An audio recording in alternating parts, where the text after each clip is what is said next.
ঘোড়ার গাড়ি, ডাকঢোল আর পুরান ঢাকার ঐতিহ্যের নানা অনুষঙ্গ এমন বর্ণিল আয়োজনের মধ্য দিয়ে শুক্রবার বিকেলে শুরু হয় হৃদয়ে ঢাকা শোভাযাত্রা। পুরান ঢাকার লক্ষ্মীবাজার থেকে ঢাকা দক্ষিণ সিটি কর্পোরেশনের আয়োজনে শুরু হয় শোভাযাত্রা। এতে তুলে ধরা হয় ঢাকার ইতিহাস, ঐতিহ্য ও সংস্কৃতির নানা অনুষঙ্গ।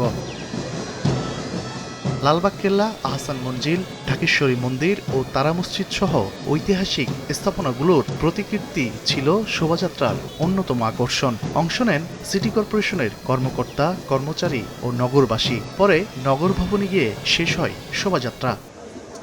শোভাযাত্রা শেষে দক্ষিণ সিটির প্রশাসক বলেন, নগরবাসীকে সম্পৃক্ত করতেই হৃদয়ে ঢাকা উৎসবের আয়োজন। পুরান ঢাকাকে আরো সুন্দর করে সাজিয়ে এলাকাটিকে আকর্ষণীয় করে তুলতে চান তারা। টাইফুন ফ্যাব্রিক কেয়ার, ফ্যাব্রিক কেয়ারের সুপার পাওয়ার। আমরা বলতে চাই, এই ঢাকা আমার, এই ঢাকাকে আমরা হৃদয়ে ধারণ করতে চাই।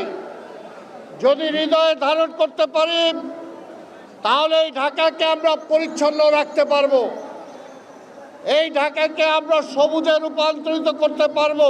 ডেঙ্গু মোকাবিলায় এডিস মশার বংশবিস্তার ঠেকাতে নগরবাসীকে সচেতন হওয়ার আহ্বান জানান ডিএসসিসির প্রশাসক। 4 দিনের বেশি কোথাও কোনো পানি জন্মাতে দেব না, তাহলে ডেঙ্গুর মশার উদ্ভব হবে না। এছাড়া নির্দিষ্ট স্থান ছাড়া যেখানে সেখানে ময়লা আবর্জনা না ফেলার আহ্বান জানান দক্ষিণ সিটি কর্তৃপক্ষ। তানভীর হাসান মেঘ, সময় সংবাদ, ঢাকা।